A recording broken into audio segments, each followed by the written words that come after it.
Boa tarde a todos e a todas, sejam todos bem-vindos aí ao Cafeco. Hoje a gente tem a apresentação da Aline, que ela vai falar um pouquinho para a gente sobre ecologia do movimento Tamanduá Bandeira. Essa apresentação dela, então, faz parte aí da qualificação dela, do doutorado. Seja bem-vinda, Aline, obrigado pela apresentação desde o início e fique à vontade. Obrigada, Chico. Gente, antes de começar, eu só queria falar que antes de vocês entrarem, eu e o Chico, a gente estava conversando que nesse formato online, o café às vezes fica muito restrito, né? Só as pessoas do laboratório, ou poucas pessoas aparecem, enfim. E aí, surpreendentemente, apareceram todos vocês, eu estou super feliz. E sejam muito bem-vindos, muito obrigada por terem se interessado pelo tema, né? Fiquem à vontade. Normalmente a gente faz as discussões no final, mas se alguma coisa ficar muito confusa durante a apresentação, fiquem muito à vontade para me parar e perguntar, não tem problema, não me importa. E é isso. Tomara que a gente possa discutir bem no final e que seja proveitoso para todo mundo. Vou compartilhar aqui a tela.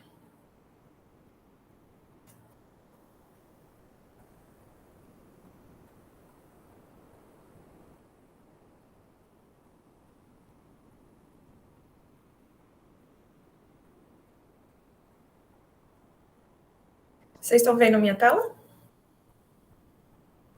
Sim, Aline, tudo certo. Ok. Bom, então, eu sou a Aline, né, como já foi dito. Eu sou aluna de doutorado do programa, sou orientada pelo Luiz Gustavo e co-orientada pela Zaida. E hoje eu vou falar um pouco para vocês sobre a ecologia do movimento dos Tamanduás Bandeira, mais especificamente sobre como as características internas dos indivíduos e as características externas do ambiente afetam a movimentação. Mas por que estudar o movimento animal, né?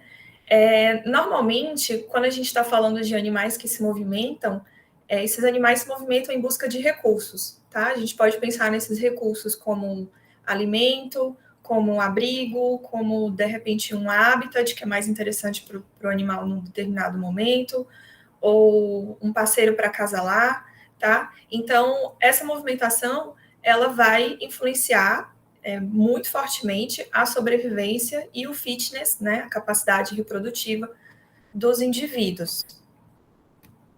E, consequentemente, vai influenciar a dinâmica das populações, né, já que vai influenciar a reprodução e a sobrevivência. Mas, além disso, também vai influenciar a dinâmica das comunidades, porque influencia relações de predação, de parasitismo, dentre outros tipos de relação que a gente pode ter entre espécies, né? Então, por fim, a movimentação animal, ela afeta todo o ecossistema, e é principalmente por isso que a gente tenta gastar energia para entender esse processo. E como que a gente faz, então, para entender isso, né? Existe uma série de perguntas que, desculpa, gente, eu tenho cachorros, então, eventualmente, isso vai acontecer, mas se tiver muito ruim para ouvir, vocês me avisem. Então, a gente se faz uma série de perguntas sobre a movimentação animal, né? Por exemplo, por que os animais se movem, em quais ambientes eles se movem, em que direção eles vão, como eles se movem, o quão longe eles vão e o que mais a gente puder imaginar para se perguntar sobre a movimentação animal. Responder essas perguntas já é naturalmente difícil, né? Mas existe uma dificuldade adicional, que é o fato de que a resposta para essas perguntas ela não é constante.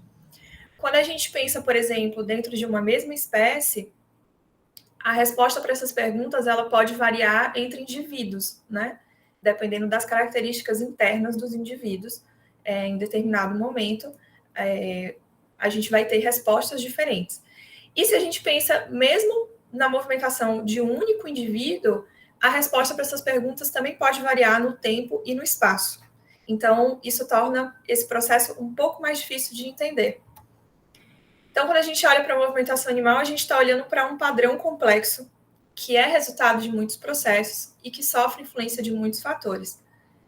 A gente pode imaginar fatores internos dos indivíduos influenciando essa movimentação, como a massa do indivíduo, a personalidade, o sexo, ou fatores externos do ambiente, como composição do hábitat, presença de predadores, temperatura, e infinitos outros, né? Ao longo do meu doutorado, eu tenho me dedicado a entender a influência de fatores tanto internos quanto externos na movimentação do tamanduá-bandeira, e é sobre isso que a gente vai conversar hoje. Então, eu vou apresentar para vocês esse artigo que eu publiquei no começo desse ano, na PLOS ONE. Ele fala sobre os efeitos sexuais, os efeitos de massa e de cobertura de floresta na ecologia do movimento dos tamanduás-bandeira.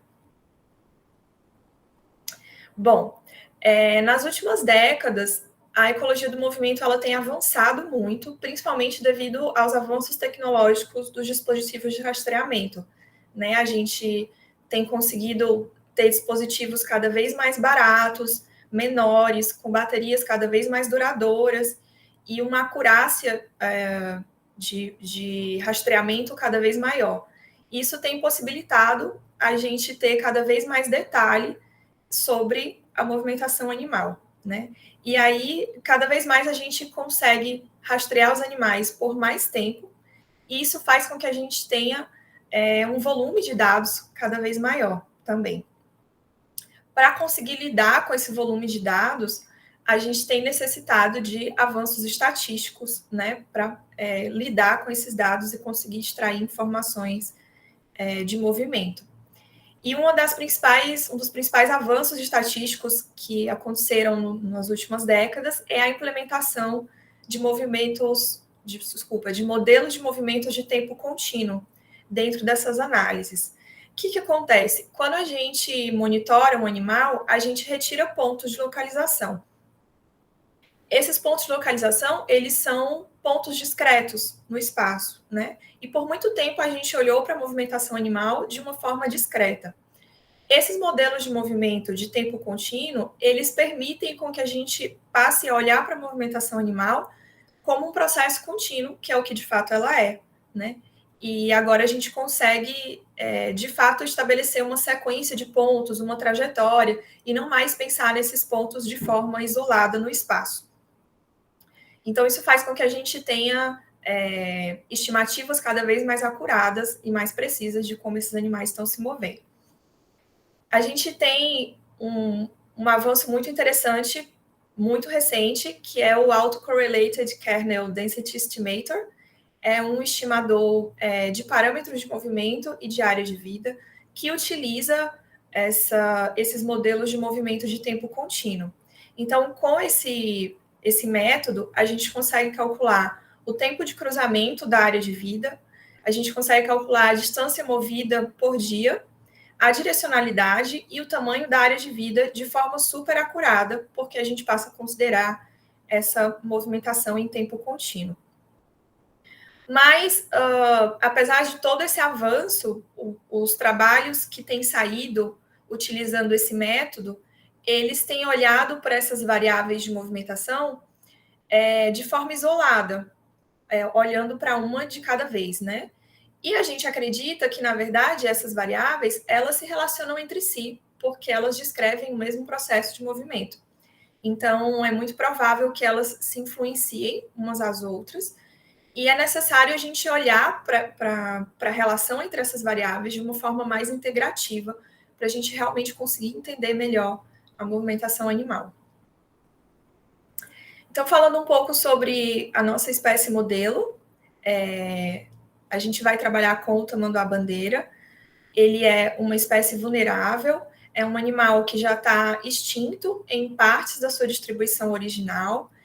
Ele, como todo mamífero de grande porte, apresenta uma taxa reprodutiva baixa, um longo período de cuidado parental, então é um animal que tem uma baixa taxa de reposição populacional, né, uma reposição populacional lenta.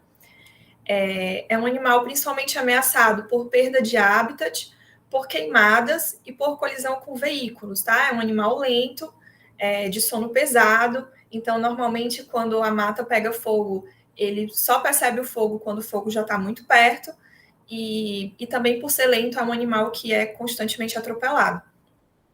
Então, isso tudo torna preocupante, né, a conservação dessa espécie. E essa espécie ela tem sido tradicionalmente associada a áreas abertas, né? Trabalhos mais antigos, mais tradicionais, têm associado os tamanduás-bandeira a áreas abertas, mas trabalhos mais recentes mostram que são animais que usam floresta como abrigo térmico, principalmente quando está muito frio, porque são animais que têm taxa metabólica baixa, temperatura corpórea baixa e uma baixa capacidade de termorregulação fisiológica. Então, a floresta também é essencial para esses animais. Isso faz com que a gente se preocupe ainda mais com o estado de conservação deles, já que nos habitats onde eles ocupam, as florestas têm sido desmatadas e queimadas, então eles têm tido cada vez menos acesso a esse tipo de habitat que parece ser muito importante para eles. Muitos esforços têm sido feitos para entender a movimentação desses animais, mas ainda há algumas controvérsias, né? Alguns trabalhos apontam, por exemplo, a ausência de efeito sexual na movimentação, mostrando que machos e fêmeas se movimentam de forma semelhante. Já outros trabalhos mostram que machos apresentam um período de atividade diário mais longo, o que faria a gente pensar que, portanto, eles andam mais, né? E também que machos usam áreas maiores. O grande problema que a gente enxerga nesses trabalhos avaliando os efeitos sexuais é que eles não avaliam em conjunto o efeito da massa. E esses dois efeitos eles podem se confundir entre si, porque os animais bandeira, os tamanduás-bandeiras provavelmente apresentam dimorfismo sexual de tamanho, tá? São animais que o macho provavelmente é um pouco maior que a fêmea.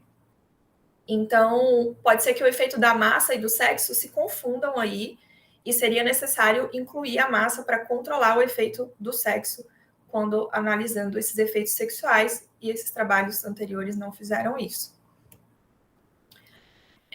Além disso, tem sido feito várias estimativas de área de vida para essa espécie, mas essas estimativas elas têm desconsiderado o caráter contínuo do movimento, como eu falei para vocês, né?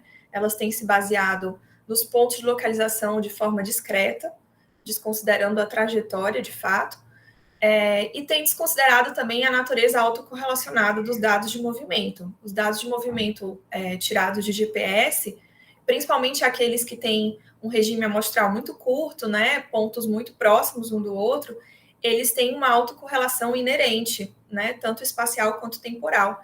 E esses trabalhos têm desconsiderado isso no cálculo da área de vida, provavelmente subestimando as necessidades espaciais dessa espécie.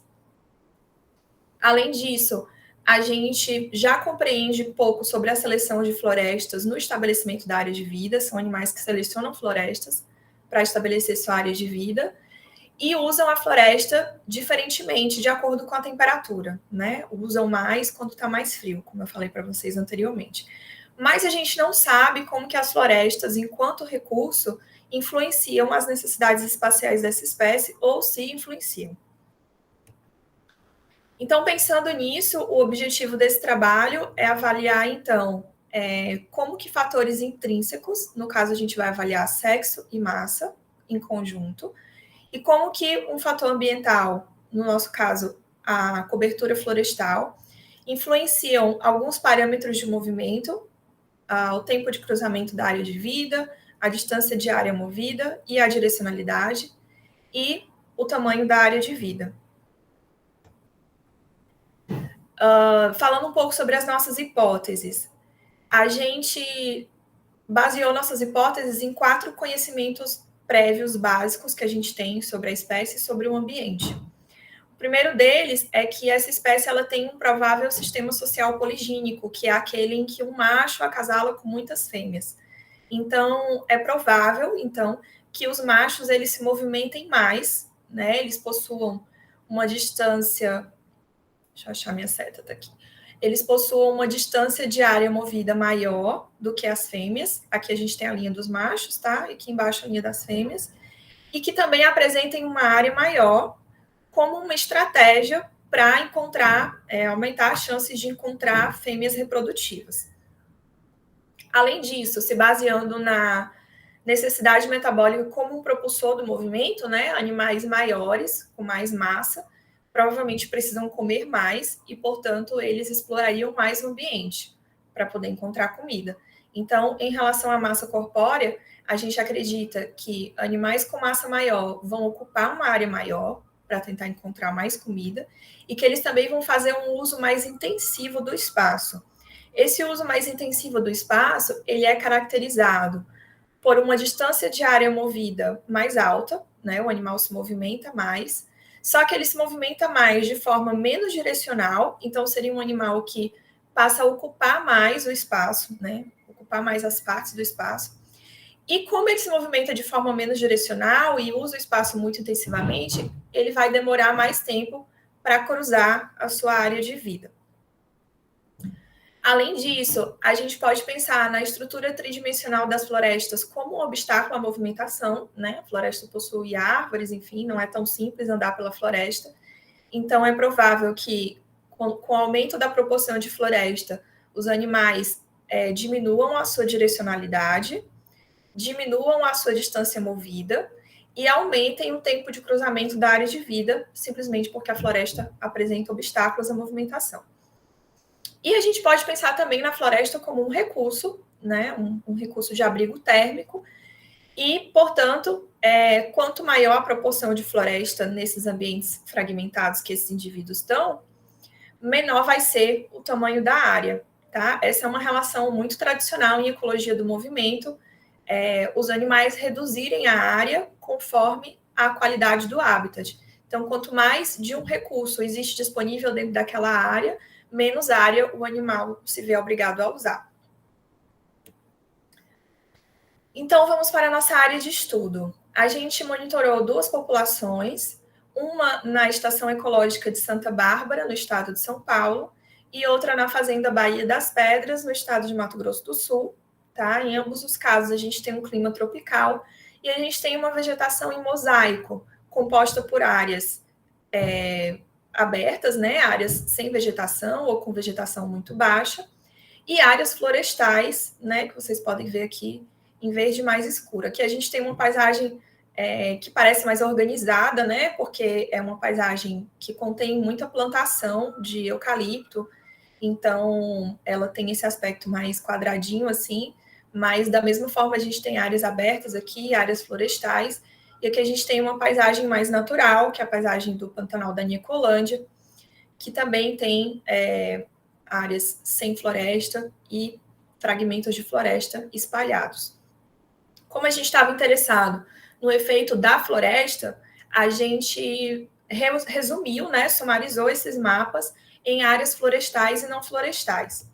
Então, mostrando aqui um pouco para vocês como que fica isso, né? A gente passa a considerar as áreas florestais aqui em verde, né? Tudo que é floresta a gente classifica como floresta, e daí não importa que tipo de floresta que é. E as áreas em branco passam a ser consideradas áreas abertas, também não importando o que é ali. Se é uma vegetação mais baixa, se é areia, se é água, enfim. Então, a gente monitorou os animais de 2013 a 2017. Os animais foram capturados por busca ativa. Eles foram sedados, pesados, sexados, né? E a gente monitorou os animais via GPS. A gente coloca nos tamanduás bandeira uma espécie de mochilinha, tá? Que passa aqui atrás do braço, pelo tórax, e também aqui no pescoço. É um animal que tem a cabeça mais estreita que o pescoço, né? Então fica impossível colocar uma coleira de fato. Então eles usam essa mochilinha e aqui a gente tem o GPS acoplado, né?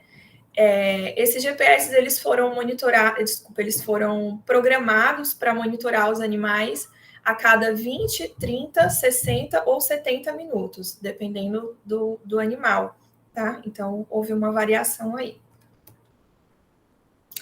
E então, nós estimamos, com base nesses dados de movimento, as variáveis descritoras dos padrões de movimentação e a área de vida.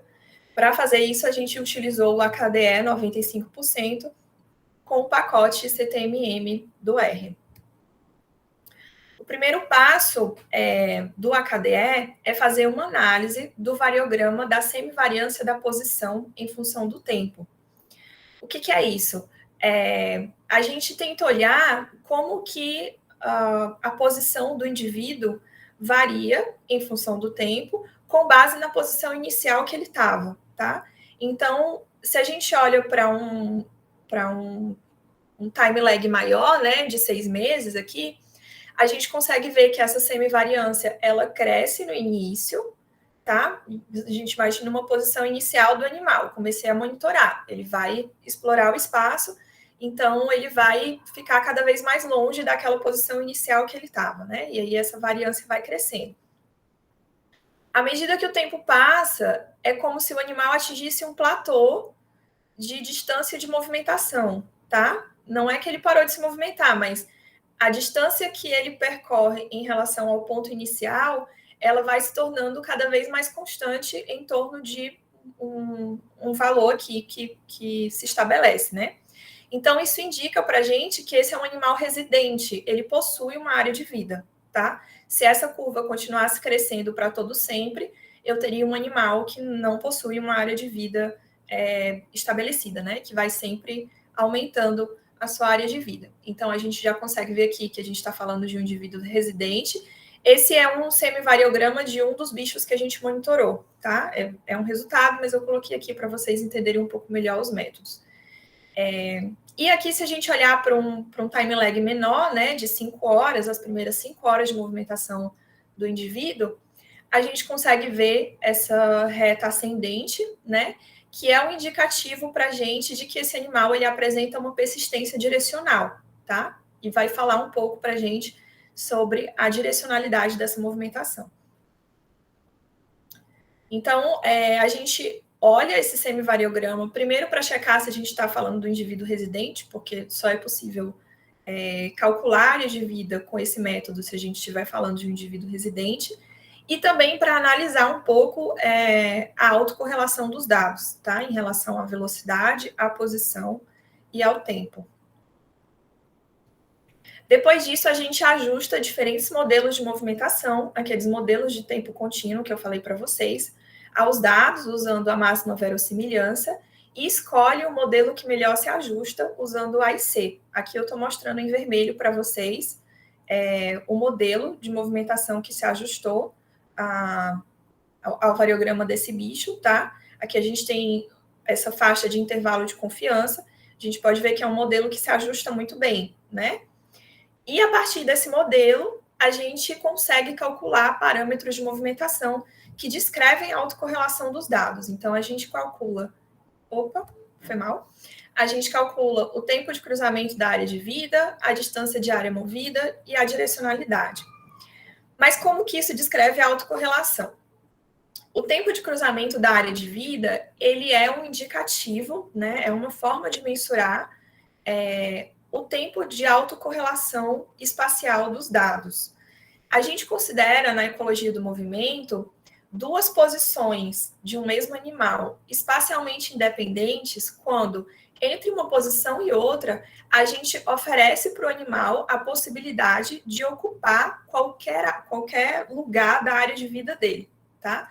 Então, imaginando que a gente está monitorando um animal que tem uma área de vida, se eu tiro um ponto hoje e daqui a 2 horas eu tiro um novo ponto e eu quero saber se esses meus 2 pontos eles são espacialmente independentes, eu preciso tentar entender se nessas 2 horas eu ofereci para esse animal a possibilidade de ocupar qualquer lugar da área de vida dele. Caso eu não tenha oferecido, eu posso considerar que esses meus 2 pontos eles estão autocorrelacionados.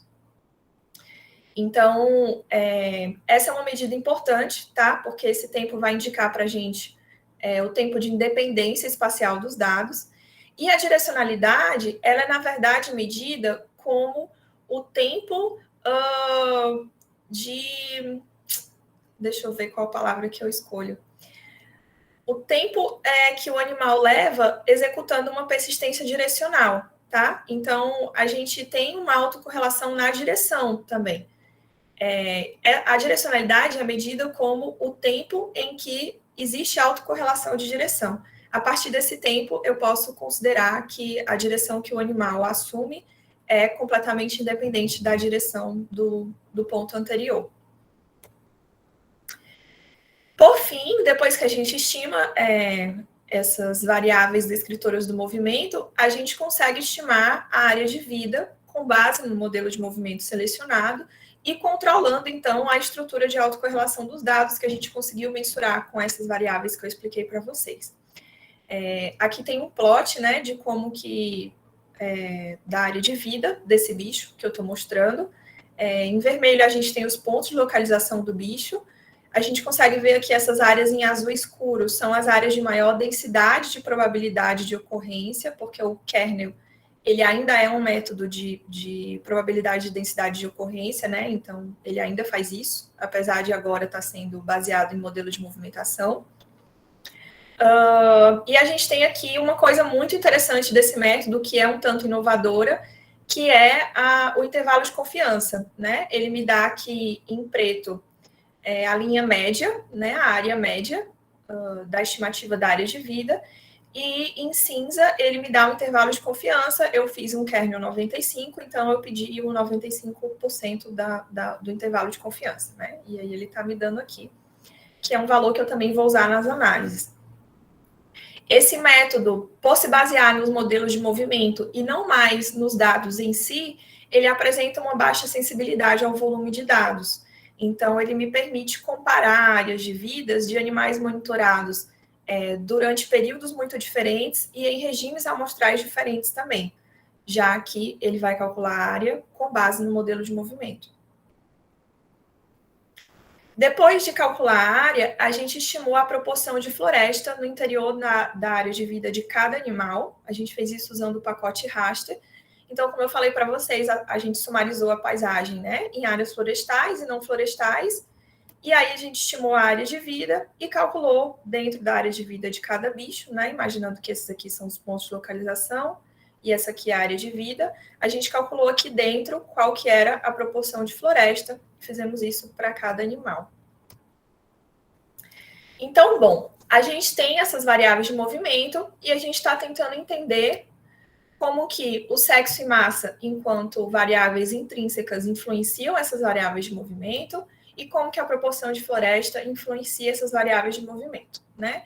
Então, basicamente, a gente quer entender o efeito do sexo sobre cada uma delas, o efeito da massa sobre cada uma delas e o efeito da floresta sobre cada uma delas.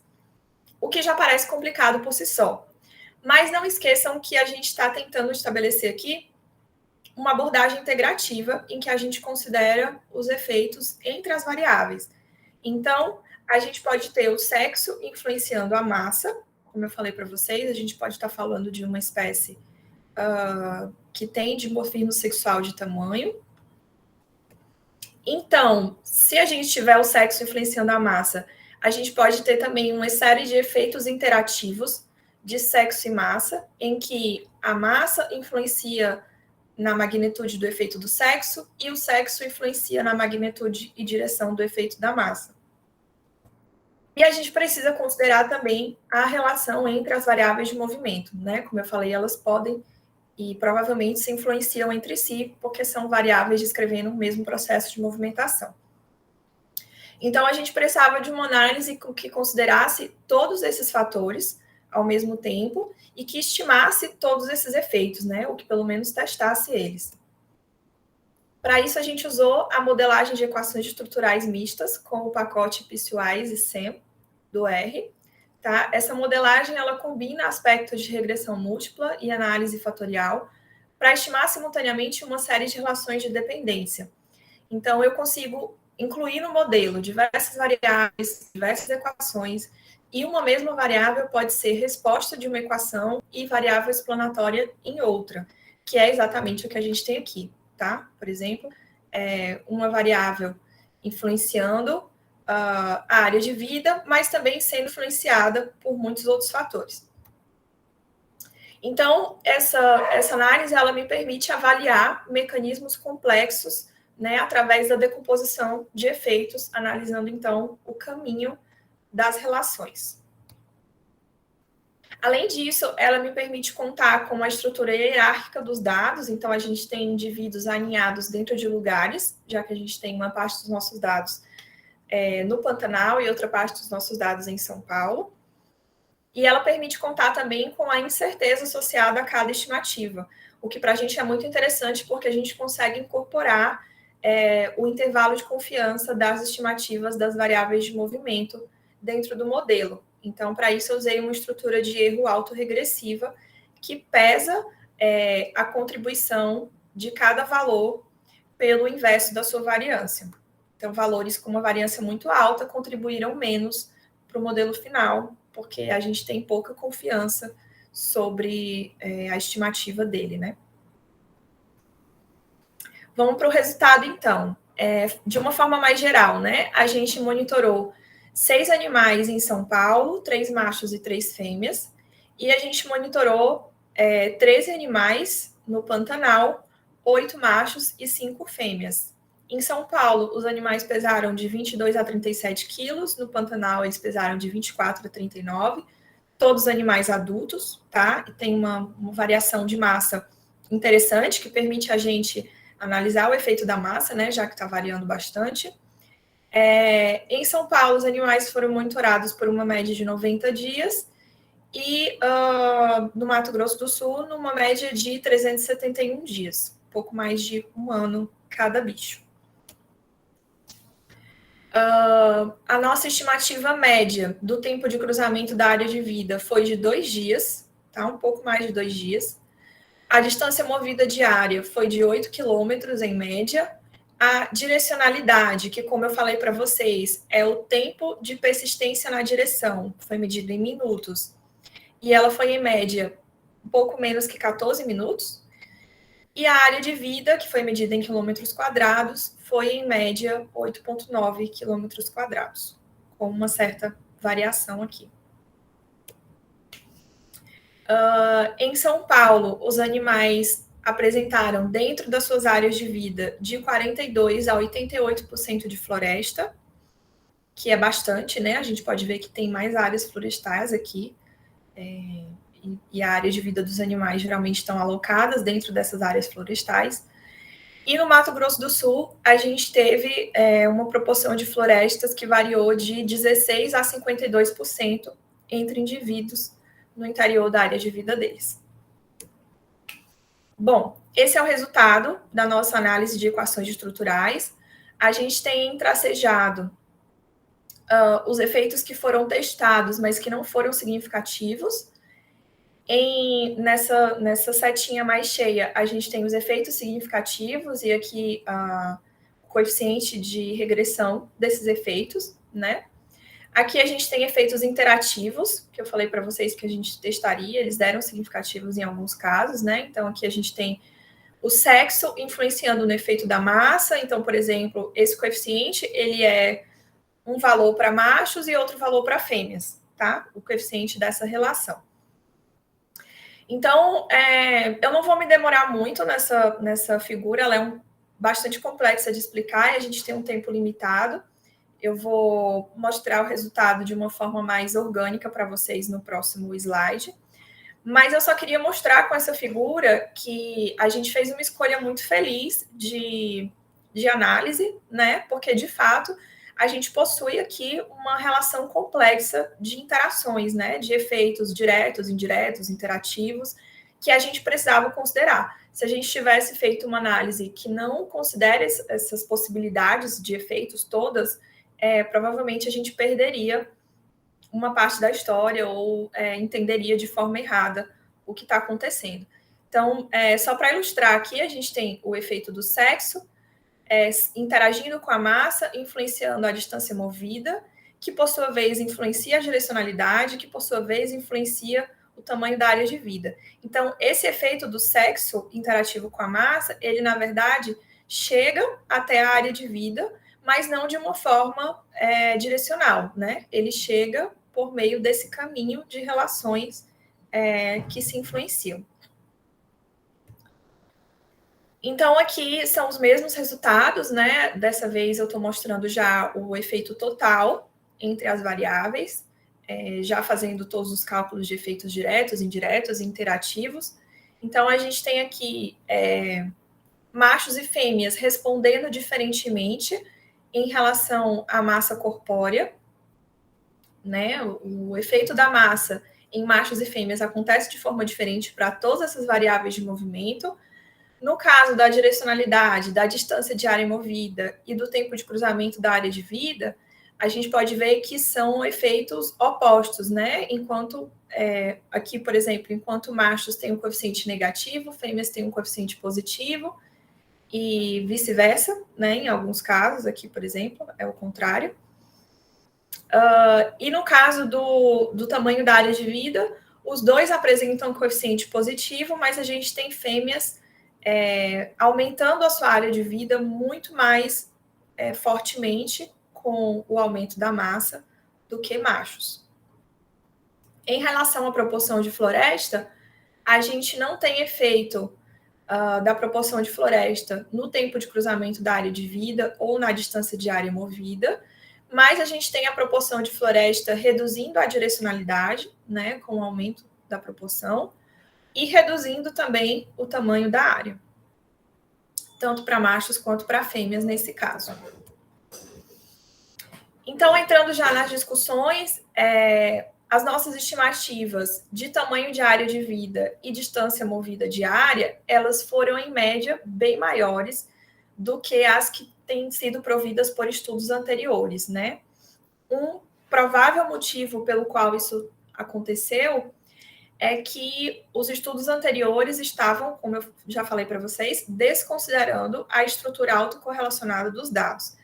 O nosso home range crossing time foi de 2 dias em média, né? Isso significa que eu teria que esperar um tempo de, em média, 2 dias para tirar um novo ponto de localização de um tamanho da bandeira, para que os meus 2 pontos de localização possam ser considerados espacialmente independentes. E a gente sabe que dados de GPS normalmente são bem mais, tem um regime amostral bem mais curto do que 2 dias, né? Geralmente é 1 hora, ou 30 minutos, ou 2 horas. Então, no caso do cálculo da área de vida, precisaria ser de 2 dias, ou um pouco mais, ou um pouco menos, enfim, teria que se mensurar e contabilizar a autocorrelação dos dados. Esses trabalhos não fizeram isso, e foram trabalhos que usaram regimes amostrais muito menores. Então, provavelmente por isso as nossas estimativas foram maiores, e aí a gente mostra com isso que as necessidades espaciais dessa espécie são maiores do que a gente estava imaginando, com base nos trabalhos anteriores. Além disso, a gente ressalta, né, a importância dessa abordagem integrativa, como eu falei para vocês. Só assim é possível que a gente considere efeitos indiretos, interativos, diretos, e consiga contabilizar tudo isso para poder entender melhor o que está acontecendo na dinâmica de movimentação desses animais. Bom, então falando um pouco do efeito do sexo, né? A gente tem aqui a linha dos machos, né? Que é essa linha que tem um traço um pouco mais longo, e a linha das fêmeas, que é essa tracejada mais pequenininha aqui. Como eu falei para vocês, a gente consegue ver uma clara diferença de efeito da massa corpórea nas variáveis de movimento entre machos e fêmeas, né? Os efeitos são bem diferentes. Machos usam o espaço mais intensivamente, tá? Eles apresentam maior tempo de cruzamento da área de vida, eles apresentam maior distância movida e apresentam menor direcionalidade do que as fêmeas. Então, são animais que exploram mais o espaço, que usam mais a área que ocupam, né? E também apresentam uma área de vida maior do que as fêmeas, no geral. Então, isso corrobora um pouco a nossa hipótese, né, de que existe um sistema social poligínico em que um macho acasala com muitas fêmeas e, portanto, os machos aumentariam as chances de encontrar fêmeas receptivas usando o espaço mais intensivamente e ocupando uma área maior. Em concordância com isso, trabalhos anteriores mostram que a área de vida de um macho, ela em geral se sobrepõe à área de vida de muitas fêmeas. Então, pensando que dentro da área de vida de um macho pode ocorrer mais de uma fêmea, essa estratégia faz muito sentido, né? De usar a área mais intensivamente para tentar encontrar fêmeas dentro dessa área e aumentar a área para que caibam mais fêmeas dentro da área dele. Além disso, os trabalhos anteriores também mostram que os machos eles possuem um período de atividade mais longo que fêmeas, né? O que faz sentido com a maior movimentação deles. Em relação à massa, a gente consegue ver que as fêmeas elas responderam como a gente esperava, né? Elas aumentam a intensidade de uso do espaço e o tamanho da sua área de vida com o aumento da massa, né? Então, elas aumentam aqui o tempo de cruzamento da área de vida, aumentam a distância de área movida, diminuem a direcionalidade, usando o espaço mais intensivamente, né? E aumentam também a área com o aumento da massa, mostrando, então, que elas estão executando uma estratégia para aumentar o acesso a recursos alimentares. Os tamanduás-bandeiras são animais que se alimentam de formigas e cupins. É um recurso que se encontra espalhado na paisagem, né? Não é um recurso concentrado, e é um recurso imprevisível no espaço. Então, é natural que, para conseguir comer mais, um animal com massa maior vai precisar explorar mais o ambiente e ocupar uma área maior. Essa é uma relação comum entre mamíferos, tá? De aumento da movimentação e da área de vida com o aumento da massa, e ela já foi encontrada, inclusive, para outros xenartras. Mas os machos apresentaram um padrão de resposta diferente em relação à massa. Eles aumentaram discretamente a sua área de vida, como a gente pode ver aqui, mas eles reduziram a intensidade de uso, né? Se comportaram completamente opostos em relação às fêmeas, com essas três variáveis, mostrando que eles reduziram, de fato, a intensidade de uso. Isso dá para a gente uma ideia de que provavelmente os machos, quando eles aumentam a massa corpórea deles, eles experimentam um trade-off, né? Uma compensação, um conflito de escolhas entre aumentar o tamanho da área e usar a área mais intensivamente. Isso porque essas duas coisas requerem mais movimento. Tanto o aumento da área quanto o uso mais intensivo requerem mais movimento. E é possível que os machos eles estejam já se movimentando próximo à sua capacidade de limite, né? Toda espécie, todo indivíduo apresenta uma quantidade de energia disponível para a movimentação, de energia metabólica, de tempo, etc., disponível para a movimentação. Os machos já se movimentavam bem mais que as fêmeas naturalmente, então, com o aumento da massa, os animais eles aumentaram a área, mas eles precisaram compensar, diminuindo a intensidade de uso dessas áreas, tá? Em relação às florestas, então, a gente vê uma redução da direcionalidade em áreas com mais alta proporção de floresta, corroborando com a nossa hipótese, né, de que a floresta ela apresenta um obstáculo físico à movimentação e por isso o animal precisa, né, fazer um caminho mais tortuoso, desviar, etc., quando ele apresenta uma quantidade maior de floresta dentro da área de vida dele. E também os animais com maior proporção de floresta apresentaram um tamanho de área de vida menor, né? Quanto mais a floresta dentro da área diminuiu, mais os animais precisaram aumentar a sua área. Isso corrobora a nossa hipótese de florestas como um recurso, né? O aumento da área de vida com a redução da qualidade do habitat é um efeito amplamente documentado, tá? Escrevi documento aqui, mas era documentado. É um efeito amplamente documentado. É muito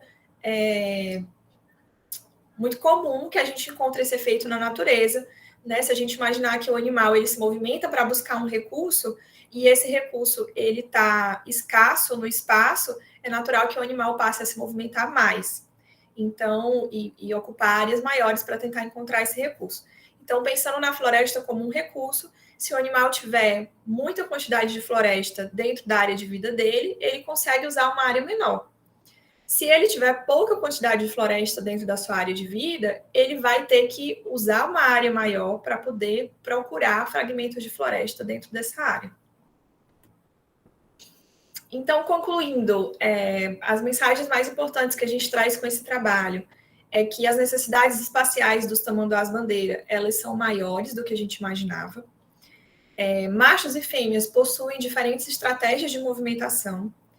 Isso sustenta a ideia de que essa espécie apresenta um sistema social poligínico, né, em que machos e fêmeas buscam recursos de forma diferentemente e têm a sua movimentação impulsionada de forma diferente. As fêmeas parecem ser muito mais impulsionadas pelo recurso alimentar e os machos não. Eles parecem ser mais impulsionados por outras coisas, talvez pela busca de fêmeas, tá? E além disso, talvez a mensagem mais importante que a gente tenha com esse trabalho é uma importante implicação para o manejo, tá? Se a gente pensar que a área de vida, o cálculo da área de vida é uma forma da gente entender o quanto de espaço que uma espécie necessita e uma forma também da gente entender qual que é a área mínima necessária para conservar uma população de tamanduá-bandeira num determinado lugar, a gente precisa considerar que quanto menos floresta existir nesse lugar, maior vai ser essa área. Mais área eu tenho que oferecer para esse bicho, porque ele vai precisar andar mais para tentar encontrar florestas, tá?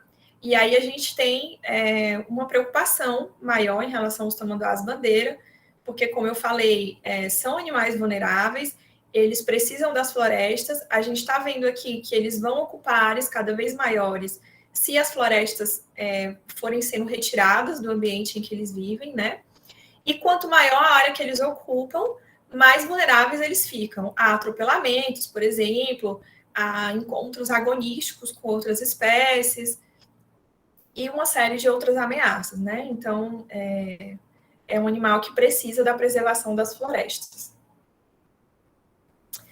É isso. Quero muito agradecer aos coautores desse trabalho, né? O Arnaud Desbies, a Alessandra Berrassoni, a Nina Atias, a Zaida, que é a minha co-orientadora, o Gustavo, que é o meu orientador, ao programa, ao FMS. Aqui está o meu e-mail. Se alguém tiver alguma dúvida e não puder discutir aqui, quiser discutir depois, ou, enfim, quiser trocar uma figurinha, estamos aí. E é isso, gente.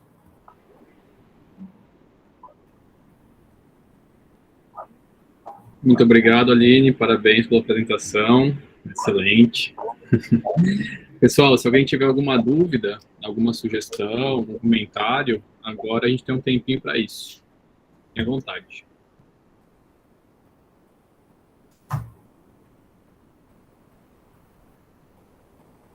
Gente, perdão pelos meus cachorros já, porque eventualmente eles fizeram um tanto de barulho, né?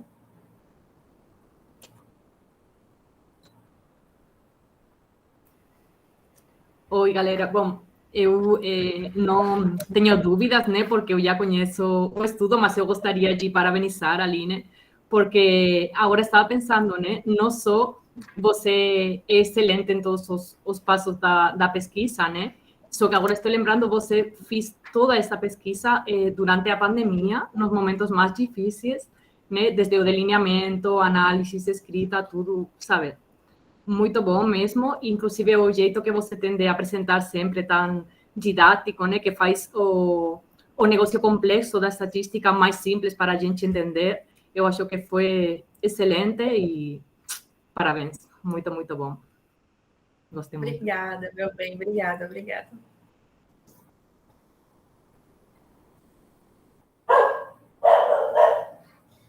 Ah, os bonitinhos.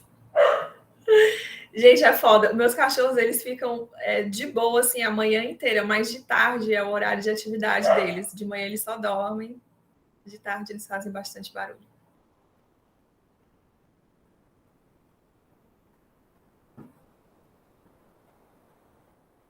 Bom, eu tenho uma pergunta. Não é muito a minha praia, ecologia do movimento, né? Mas eu fiquei curioso para saber se vocês conhecem algum estudo, você e a Zaida, né? Que tem trabalhado um pouquinho com isso, porque assim, essa argumentação que, né, o movimento influencia a comunidade, isso é super legal, tudo, mas eu trabalho com comunidades e vejo pouco essa integração entre ecologia do movimento real mesmo, assim, que faz com GPS, enfim, com essas técnicas, com a comunidades, assim, vocês já viram algum estudo assim? Vocês sabem de estudos que tentam integrar essas duas áreas? Você primeiro, né? Se quiser complementar também depois. O que eu conheço, assim, de mais... Eu não conheço nada traçando essa relação, assim, tão diretamente. Mas o que eu conheço de mais comum são estudos de movimento que avaliam relações entre espécies, né? Por exemplo, o Gustavo tá fazendo um artigo agora, eu não sei se vai sair ou se já... Acho que vai sair.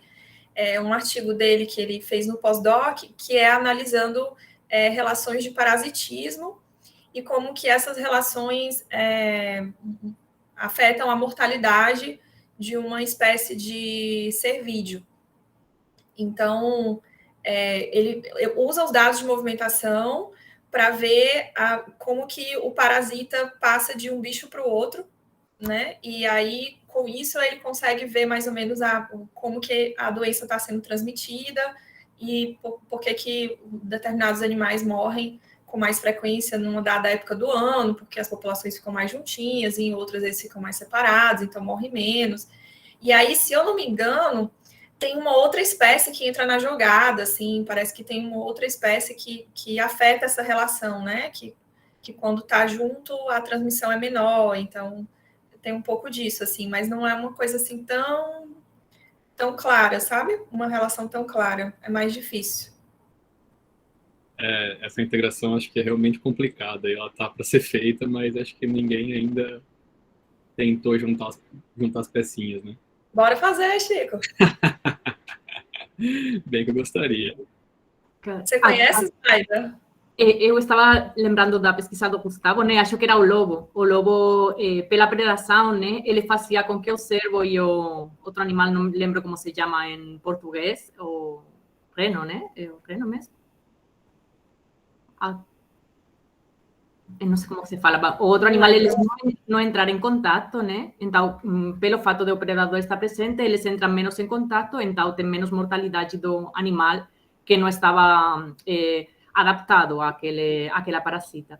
Mas eu queria falar porque agora, faz pouco tempo, um mês, eu estive aqui num congresso de ecologia na Espanha. Aí muita galera querendo trabalhar nisso, né? Ao nível de comunidade, inclusive de ecossistema, só que é muito complexo, né? Porque a gente precisa muito orçamento mesmo para ter as populações, né? Imagina ecologia do movimento desde bicho pequeno, né, a bicho grande, ter com diferentes biólogos ou assim, ter amostrado as trajetórias deles, mas tem galera querendo trabalhar nisso. Eu acho que ainda precisamos esperar. Também porque o desenvolvimento dos métodos estadísticos, né, é mais lento. Tem a taxa de encontro, né, tipo redes sociais, análise de redes, mas eu acho que para botar camadas ao nível de ecossistema seria super complexo. Talvez tenha algum método, mas eu não conheço. Eu concordo. Também depois tem a forma de como integrar todos os dados, né? Se alguém quiser conseguir fazer isso algum dia, né? Como integrar analiticamente tudo isso, né? No movimento para entender comunidades, que também é uma coisa super confusa, né? Super complexa. Bom, área de vida conseguiria integrar algo, né? Mas tipo trajetórias assim é muito bacana, mas vai complicando a coisa toda vez. Mas é legal. Pessoal, alguém tem alguma outra dúvida? Oi, gente. Eu queria fazer um comentário e uma pergunta. Oi, meninas. Saudade de vocês. Oi, Érica. Oi. Aline, parabéns pela apresentação. Foi incrível. Seu trabalho é incrível, né? Você já tinha me mandado o paper, eu já tinha dado uma olhada. Eu fiquei curiosa numa coisa. Você falou das áreas florestais e das áreas não florestais, em São Paulo e no Mato Grosso. As áreas em São Paulo, eles ficaram mais na floresta do que na região do Mato Grosso. Essas áreas não florestais em São Paulo, elas eram muito diferentes das áreas não florestais no Mato Grosso? E aí minha outra pergunta é, que aí eu já não conheço realmente muito da biologia do tamanduá, ele é muito florestal ou realmente a floresta seria só um recurso diferente para ele? Assim, ele anda, ele vive em áreas mais abertas ou ele é mais florestal? Isso eu já não sei também. E fiquei curiosa. Obrigada pelos elogios, que bom que você veio. Então, a primeira pergunta é uma pergunta assim que surge muito, né? Quando a gente, o meu outro paper analisando movimentação de tamanho da bandeira também fazia esse resumo, né, do mapa de floresta e não floresta. E é uma coisa que os revisores sempre trazem, tipo, mas o que é floresta? Será que não é diferente o que a floresta de um lado com a floresta do outro? A área aberta, será que não é diferente, né? Porque em São Paulo é uma área mais antropizada e tal. E, de fato, é diferente. Em São Paulo, é uma área de reserva, é uma estação ecológica, né? Não é uma reserva, assim, muito restrita, né? É uma estação ecológica. E aí tem umas áreas de plantação de pinos, tem umas áreas de plantação de eucalipto, tem umas áreas de floresta nativa, e o resto é como se fosse uma pastagem, assim, um cerrado mais limpo.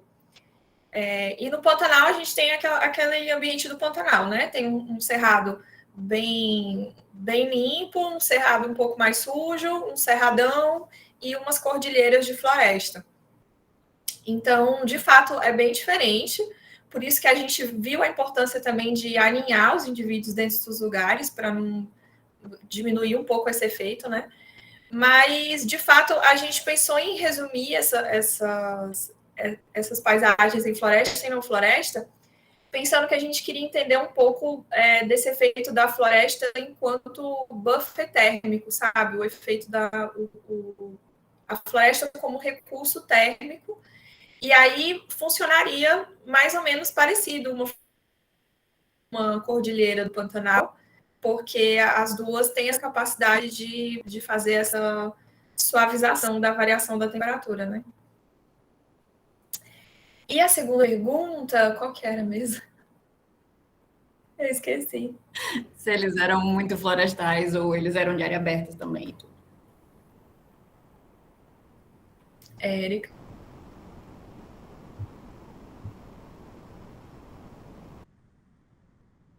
Tá me ouvindo? Acho que minha internet deu uma oscilada aqui. Acho que deve ser da Aline, talvez, se eu tô te ouvindo, Érica. Então não é a minha. Vamos esperar um pouquinho, pessoal, ver se volta a internet dela.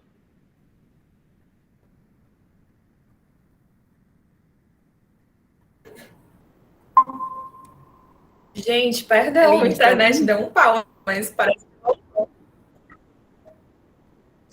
Agora eu cheguei. Você conseguiu me ouvir até onde?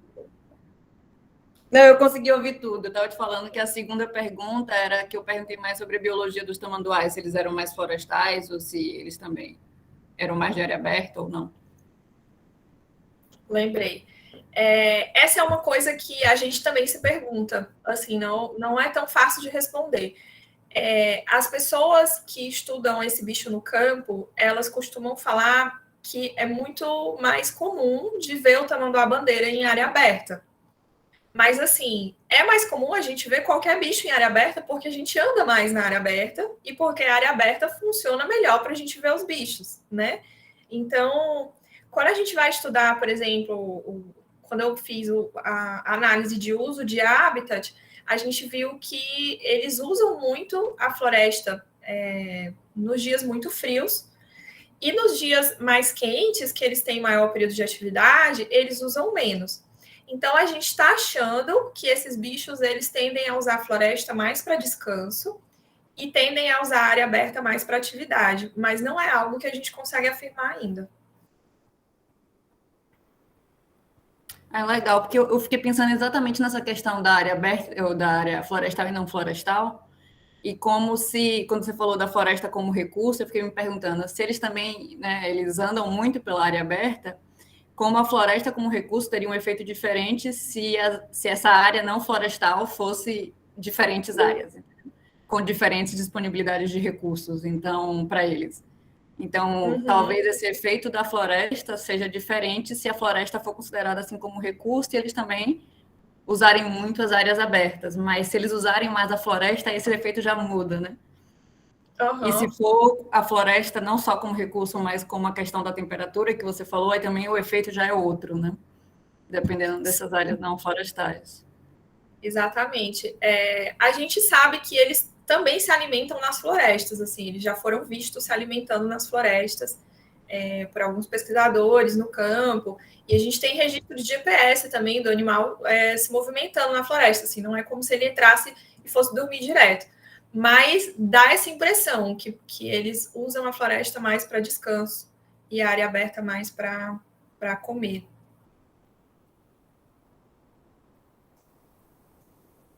Mais alguém tem dúvidas, comentários, críticas, sugestões?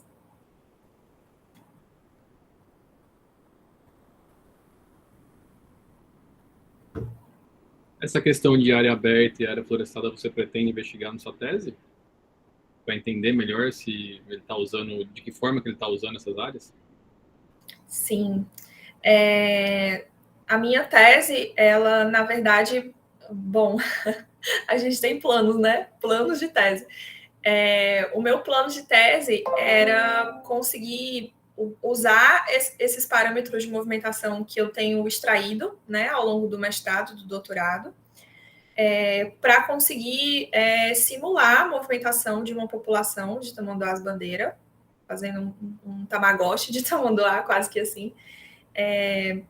E aí, usando esses parâmetros, né, com base nesse movimento médio dos indivíduos, a gente conseguiria mexer na paisagem virtualmente para tentar entender como que isso afetaria a movimentação deles e como que, por exemplo, se eu tirar um fragmento de mata, é melhor eu tirar um fragmento todo ou é melhor eu deixar uns pedacinhos? Se eu for preservar uma parte, melhor eu deixar uma parte inteira ou deixar vários coisinhos para eles ficarem, né? Tentar entender um pouco dessa relação e como que isso afetaria o gasto energético deles com a termorregulação, né?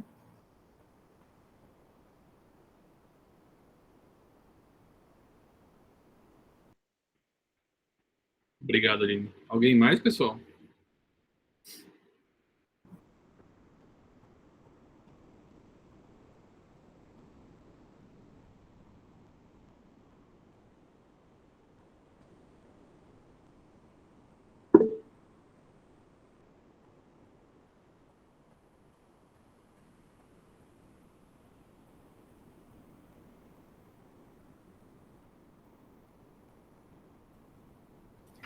Eu acho que agora é só os parabéns mesmo, Aline. Muito legal o seu trabalho. Obrigada, Ana. Obrigada, gente. Bom, então eu vou encerrar a gravação aqui. Muito obrigado, Aline. Parabéns pelo trabalho, a sua orientadora, ao Gustavo, orientador. Sua apresentação foi muito boa, muito clara, como a Zélia comentou, né? Então, valeu, obrigadão.